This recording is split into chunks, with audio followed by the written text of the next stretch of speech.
時間になりましたので、今日の朝会を始めます。今日の担当は、大口です。経営の方からの視点での共有をアップデートをさせていただきます。今日ちょっと話したいのはですね、私が、先週の末、尼崎のキューズモールっていうところがあるんですけど、そこにちょっと、家族で遊びに行った時に感じたことを共有させていただきます。まずね、ふらっとちょっと、お出かけしようってことになって、1歳半の息子がいるんで、あんまり遠くも行けないんでですね、尼崎ぐらいに行ってみようかっていうことになって、尼崎に行きました。で駅前にちょうどキューズモールっていう、施設があったんで、そこのお蕎麦屋さんに行って、ご飯食べてたんですけど、なんというか、私が言うのもなんなんですけど、結構もう1歳半にもなったら、息子はやんちゃなんですね。やんちゃなので、結構大変なんですよ。で、大変な息子に対してですね、うちの奥さんは、一個一個、こうじゃないよ、こうしないといけないよっていろいろ言って、それは、海外しく、世話をして、私が何もしないわけではないんですけど、やっぱり、母親には負けるなっていうところが正直あってですね、そんな風に思って見てましたと。で、そんな思ってるうちに、ふと感じたのが、当たり前ですけど、時代は変わっても、私もその昔、40何年前は私の母親にそういう風にしてもらったんだなっていうことをなんかそれパッと思いました。で、20代の頃なんかはね、なんかいろいろ自分で、考えて提案して、人がにない発想で提案して、実際にそれも行動力でやって、で商売もやっていろいろやって、自分の力だけで生きてきたような、そんな錯覚を持ってた時期も正直あるんですけど、最近はさすがにそう思うことは少なくなってですね、やっぱりみんなのおかげでいろんなことをやらせていただいてるし、挑戦させていただいてるっていうことを感じるんですけど、そういうことに改めて感じた瞬間でもありました。で、当たり前というか当然の話として、ちょっと、あんまりできてない親孝行もしないといけないなと思ったんですけど、その時にまたちょっと思ったことがあって、私この4月に経営者の会のイベントの関係で沖縄に行って、いろいろ話聞いたんですけどね、そこですごい評判の高い占い師さんがいて、で占い師さんのところで話したんですよ。で占いが当たったか当たってないかとか、そんなこといろいろあるんですけど、一般的な話もいろいろ教えてもらってしていただいたんですけど、そこで親孝行の話になってね、でその方確か72歳とおっしゃったんですけど、僕らの、両親と同じぐらいの年齢なんですけど、親孝行してなんか旅行でも連れて行ったりとか、美味しいものでも食べに連れて行ったりとか、そんなんした方がいいですよねみたいな話に対して、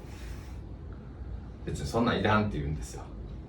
私は少なくとも私はそんなん望んでなくて、単に世間で頑張って生きててくれたらそれが一番の親孝行ですよっていうことでおっしゃって、それは結構私なりに目から鱗の言葉で、だからといっていわゆる親孝行しないっていうことでもないかと思うんですけど、それが大事なんだなっていうことはすごい思いました。でとなると、言葉としたらご恩送りっていう言葉お聞きになったことあるかと思うんですけど、それだなと、受けた親切や善意を相手にそのまま施していただいた相手に返すんじゃなくて、他の誰かに渡していくこと、この世の中ってそうじゃないですか。そんなことで世の中って成り立っていってるんだと思うんですけど、そういう意味でいくと、今私が今毎日やれることを精一杯やることが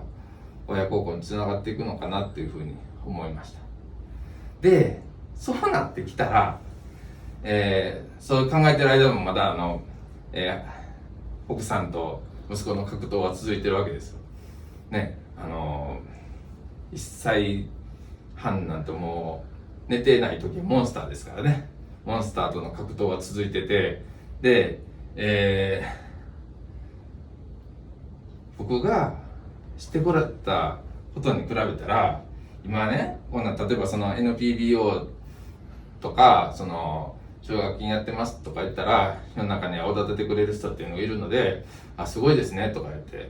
言ってもらえたりもするんですけど、そんなん私のお母さん、まあ父親もですよね、両親が私にしてくれたことと比べたら全然比べ物にならないですよねって、なんかまあよく言うことで、100受けたことを101返していくことで、社会っていうのは発展するんだよって、これオリジナルは松下幸之助さんの言葉ですけど、で思うんですけど、まだまだ100返せてないですよねと、101なんかまだまだですよねって、そんな風に感じました。でその今の世間に対してお返しできるとこって言ったら、もう私にとってはまさにこの組織DCJ がイコールになってくるんですけど、もう本当にこれもいろんな人のおかげさまで、何年か前はですね、こっち向いて走ってる人もあっち向いて走ってる人も、ひょっとしたら逆方向に近い方向に走っていく人もいろいろいたような時期もあったように思うんですけど、今はもう綺麗に同じ方向を向いて走る組織になってきたと思います。これ本当にありがたいことで、素晴らしいことだと思います。で、これからはですね、同じ方向に向けて、やっぱり僕らも、人生かけてこの人生の時間を、大切な時間を使って目指している目標があるので、やっぱりどうせだったらやりきりたいじゃないですか。で、残念だったねっていうよりは、やったわ、僕らやったよ、思ってたこと誰もやれないっていう人もすごいたくさんの人に言われたし思われたかもしれないけど、結局やったよって言いたいじゃないですか。でそうなるためにはやっぱり、スピード上げて、これからはまあ方向があったところでスピード上げてやっていけたらと思うんですけど、でこのスピードって言葉なんですけどね、たまたま私最近聞いたんですけど、古い英語でですね、なんて発音するのか、ゴッドスペデっていうんですかね。でこれはですね、これがスピードっていう言葉の由来らしくて、まあ、あなたの繁栄をお祈りしますということなんですけど、なのでスピードの語源っていうのはもともと成功であるとか繁栄であるとか、まあそのものなんですね。だからまあスピード上げるってことは成功へ直結してるってことです。でましてや僕らはベンチャー企業なんで、スピード感を持って多くのことに挑戦していきたいっていうことなんですけど、たまに僕らベンチャーやっていうことを忘れませんか？まあ当然そんなずっと長い間忘れてるってことないと思うんですけど、僕らはあくまで、まあ、ベンチャーとして、新しい組織として世の中にチャレンジしていって、いろんなことを変えていって、いい未来を作っていくっていう、まあ、そういう立場にいるっていうことを、まあ、忘れずに、今ここにいるスタッフってメンバーってオープニングスタッフだと思うんですよね。お店とかに例えたら、このオープニングスタッフとして今僕らの組織の、新しいカルチャーとかルールとかを知らず知らずに、もしくは、そうでなくてしっかりとですけど、知らず知らずに作ってるんです、このカルチャーをね。でそのカルチャーの隅々までそういうベンチャースピリッツっていうのを埋め込んでいって、本当にもう毎日たくさんのことに挑戦できて、まあうまくいけばまたこれ薩摩の家で今日も出てくるんですけど、うまくいけば、挑戦して成功して、で挑戦して失敗してもそれはそれで、その次に価値のあることなんで、みんなどんどん挑戦していけるような